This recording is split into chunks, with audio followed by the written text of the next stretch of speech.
ഹരേ കൃഷ്ണ. ശ്രീമദ് ഭഗവത്ഗീത അധ്യായം 3 കർമ്മയോഗം ശ്ലോകം 37. അർജുനന്റെ ജിജ്ഞാസപൂർണമായ ചോദ്യത്തിന് ഭഗവാൻ ഉത്തരം പറയുകയാണ്. കാമയേഷ ക്രോധയേഷ രജോ ഗുണസമുദ്ഭവഃ മഹാശനോ മഹാപാപ്മാ വിദ്യേനമിഹ വൈരിണം. ശ്രീ ഭഗവാനുവാച. കാമയേഷ ക്രോധയേഷ രജോ ഗുണസമുദ്ഭവഃ മഹാശനോ മഹാപാപ്മാ വിദ്യേനമിഹ വൈരിണം. അർജുനൻ ഭഗവാനോട് കഴിഞ്ഞ ശ്ലോകത്തിൽ ചോദിച്ചു, വിഷ്ണുവംശജാതനായ കൃഷ്ണ, വലിയ ജ്ഞാനികൾ പോലും പലപ്പോഴും പാപപ്രവർത്തികൾ ചെയ്യുന്നു. അതിന്റെ കാരണമെന്താണ്?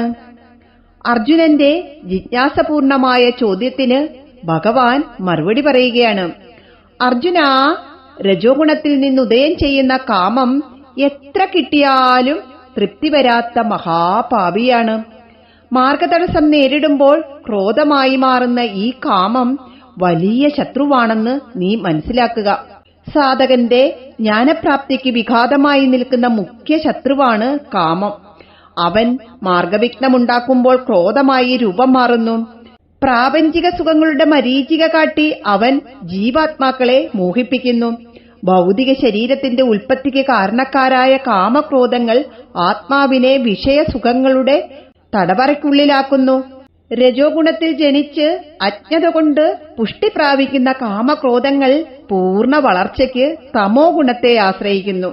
ഈ പ്രപഞ്ചത്തെ ആകെ ഭക്ഷണമാക്കിയാലും അലംഭാവമുണ്ടാകാത്ത കാമക്രോധങ്ങൾ മഹാപാപികളാണ്. ഇവയെ ആജന്മ ശത്രുക്കളായി വേണം കാണാൻ.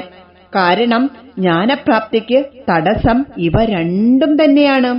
ഭൗതിക ജീവിതത്തിൽ നിരന്തരം കാമത്തിന്റെ പ്രലോഭനങ്ങൾക്ക് വിധേയരായി വഞ്ചിക്കപ്പെട്ട് നിരാശരായിത്തീരുന്ന ജീവാത്മാക്കൾ ഈശ്വരോന്മുഖമായി സത്യാനന്ദാമൃതം ആസ്വദിക്കാൻ തയ്യാറായിക്കൊള്ളുമെന്നതാണ് പ്രപഞ്ച സൃഷ്ടിയുടെ രഹസ്യം എന്ന് ഭഗവാൻ അർജുനനോട് പറയുകയാണ്. കാമയേഷ ക്രോധയേഷ രജോ ഗുണസമുദ്ഭവഃ മഹാശനോ മഹാപാപ്മാ വിദ്യേനമിഹ വൈരിണം. ഭഗവാൻ പറഞ്ഞു, ഏഷ ഇത് രജോ ഗുണസമുദ്ഭവഃ രജോ ഗുണത്തിൽ നിന്നുണ്ടായ മഹാശനഃ സർവഭക്ഷകനും മഹാപാപ്മാ മഹാഭാവിയുമായ കാമഃ കാമമാണ്. ഏഷ ഇത് ക്രോധഃ ക്രോധമാണ്. ഇഹ ഇവിടെ ഏനം ഇതിനെ വൈരിണം വിദ്ധി ശത്രുവാണ്